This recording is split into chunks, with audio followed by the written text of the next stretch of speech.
I'm not talking about Kenyans. I'm talking about this agreement that was signed by President William Ruto and almost everybody else on how power will be shared. I've never talked about sharing resources.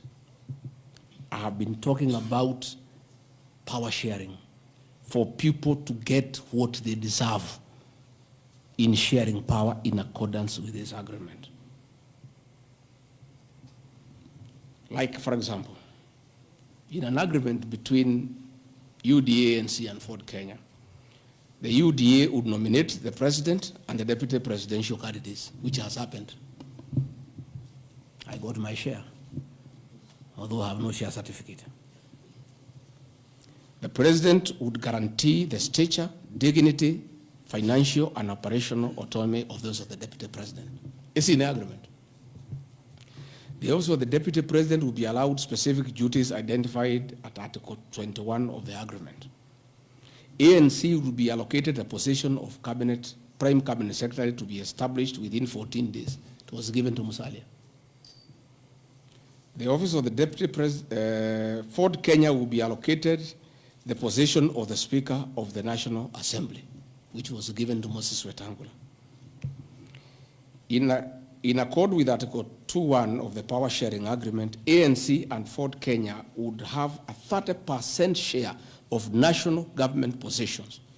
So, the Honorable Musalia Mudavadi, the Honorable Wetangula, and the people of Western, please don't condemn Rigathi Gachagua. The agreement is here, defining your share in the government. It is not me. I did not sign this document. It was signed by Musalia, Wetangula, and President William Ruto. So when I say about this share thing in terms of positions, I've never talked about resources, about development. Although it is also here, is that regions bargained with the president for shares. Musalia Mudavadi and Moses Wetangula bargained for 30% of shares within the Kenya Kwanza government. Although they were also supposed to give us 70% of the vote, which they did not. Nevertheless, since they gave a certain vote, they are still entitled to some share one way or another. So it is not Rigathi Gachagua who said that a government is like a company. It is the agreement of the Kenya Kwanza, which I will be tabling in the National Assembly. It is not me. It went ahead to say it. He said, ANC and Ford Kenya would have 30% share of national government positions. That is cabinet secretaries, principal secretaries, high commissioners, ambassadors, diplomatic and consular representatives, chairpersons of state corporations, directors of state corporations, chairpersons and commissions, constitutional commissions, provided the 30% share is to be shared equally between the ANC and Ford Kenya. Sasa mimi nikiambia watu wafuate share yao, makosa yangu ni gani? Iko hapa. I did not sign. They went ahead. Musalia Mudavadi and Wetangula, and they must follow these things. Because I will not follow for them because I was not party to the Western agreement. The agreements were with regions. So when people say I'm dividing regions, I'm simply following the Kenya Kwanza agreement of the way it was debated. They went ahead and said, Article 22 of sharing agreement set out a list of priority projects which Kenya Kwanza would endeavor to fulfill in the ANC and Ford Kenya strongholds of Western Kenya between 2022 to 2027 on a priority basis. Musalia Mudavadi and Wetangula signed a package for Western Kenya. I've never had anybody call them tribalists, but they signed an agreement demanding for Western Kenya. They demanded, and it was agreed it will be done. Completion of all incomplete or stored bitumen roads. Construction of an extra 1,000 kilometers of bitumen in Western Kenya. Revival and modernization of sugar factories in Western Kenya. establishment of new industries identified in Article 22 of the agreement.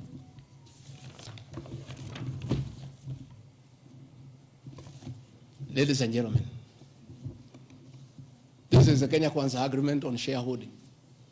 What crime has Rigathi Gachagua committed to be impeached by saying what President William Ruto appended his signature to, with Musalia Mudavadi and Wetangula, who will preside over my impeachment?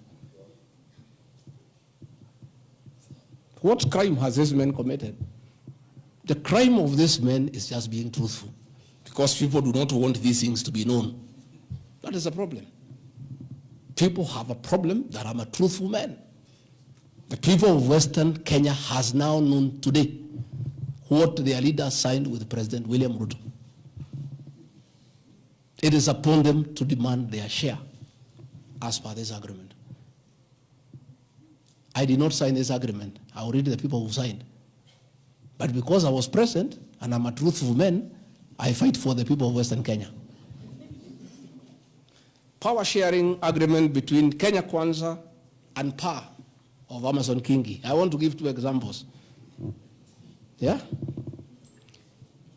In accord with Article 8 of the agreement, PA would be allocated the position of the Speaker of the Senate.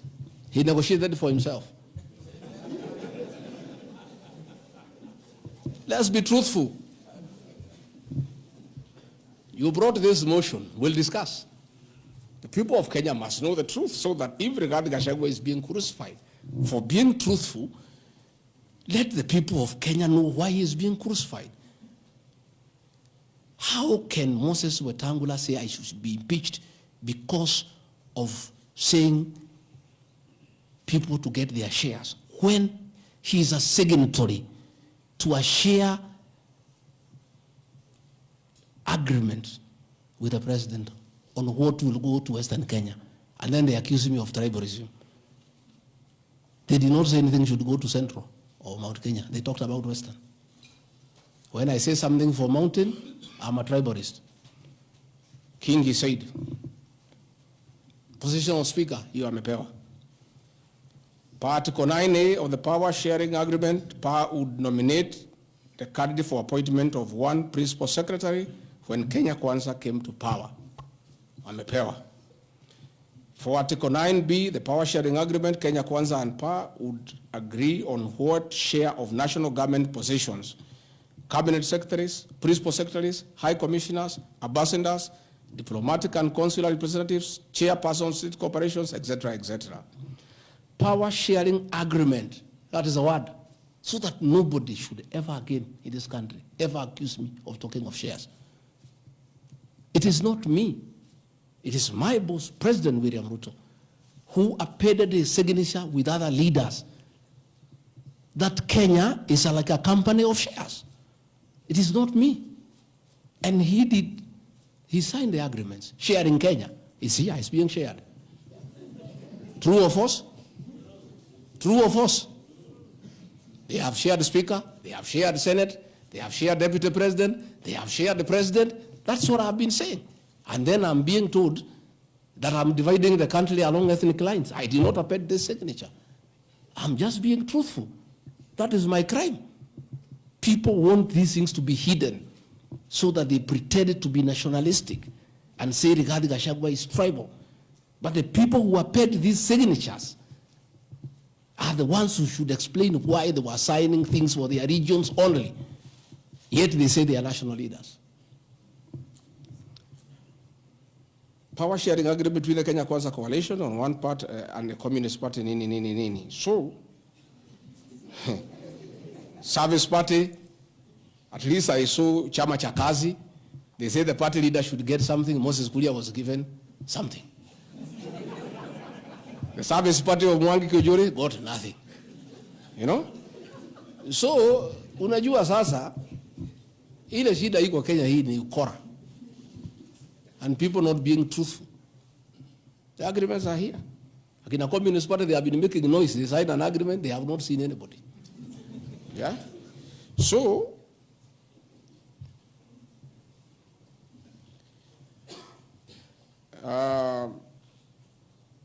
My speeches on the shareholder issue are informed by their aforesaid power-sharing covenants, which are founded on law and lessons learned from the well-known disputed 202 NAC power-sharing agreement. Further power-sharing agreements are a feature of government formation in all democracies in the world that provide the formation of coalitions. My pronouncements on the issue, properly understood, are not only anchored in law, but entirely harmless and incapable of being construed as a basis for ethnic animosity, a danger to national cohesion, or a threat to national unity. On the contrary, coalition building has been one of the most important innovations since the disputed 2007 elections in ensuring stability, equitable sharing of political power, national cohesion, and fostering of national unity. Indeed, Kenya Kwanza's main opponent in the 2022 general election, Azimio la Umoja, One Kenya Coalition Party, was a political party consisting of 25 or so political parties who also executed a power-sharing agreement as required by Schedule 3 of political parties. However, notwithstanding of the said power-sharing agreements, upon election as the Deputy President of Kenya, I went out of my way, as required by the Constitution of Kenya, to serve all Kenyans regardless of their political preferences during the election or ethnic origin. I'll produce videos on all those things. Again, my decision to embrace the broad-based government following the decision of the cabinet after the Gen Z protest is that I support coalition building. And even when the Honorable Right Odinga came, he got some shares. True or false? I mean, surely, why is Fearless Gachagua being vilified? By just being truthful. You know, it's good to be truthful. I have heard that my saying we observe this agreement is a threat to national unity. I have never been caught by the National Cohesion and Integration Committee to tell me that I have said something that can create ethnic disharmony. On the issues of one man, one vote, one shilling, I am told again that it can create tribal hatred. How? The one man, one vote, one shilling is not a formula for Mount Kenya region. Far from it. The one man, one vote, one shilling talks about equity. The gist of that formula is that all Kenyans should be treated equally. If we are giving bursary to the children of Kenya, let us agree how many children we have. If there are 30 million and we have 100 million, we divide equally and distribute to every constituency to those children. If a hospital takes care of 1,000 patients, we decide based on population what is the size of the hospital to be constructed in Ruto, where there are 800,000 people. If one borehole serves 500 people, do you construct one borehole in an area where there are 10,000 people? You need to construct more boreholes. That's all. And these populations are everywhere in Western Kenya, in Kisii, in Rift Valley. The high numbers are not just in the Mount Kenya region. This is a formula, in my view, that is good for everybody. Again, it is not a law because I pronounce myself. It's just an opinion. And in our democracy, I think it's only fair to allow people to have freedom of speech and to be entitled to an opinion. There are those who talk one man, one vote, 1 kilometer, and it is their right. And we should also listen to them and consider. And all those opinions can be harnessed and people can agree which is the best formula to take care of the people of Kenya. That is all I said. I wanted to read to the people, of course, the projects that were negotiated, but I don't seem to have that page. I produce it tomorrow in Parliament. So that when they hear I am fighting, I am also fighting for them. Mine, for the Mount Kenya and President William Ruto, we never wrote anything because I'm a very trusting man. so is my people. As we did word of mouth,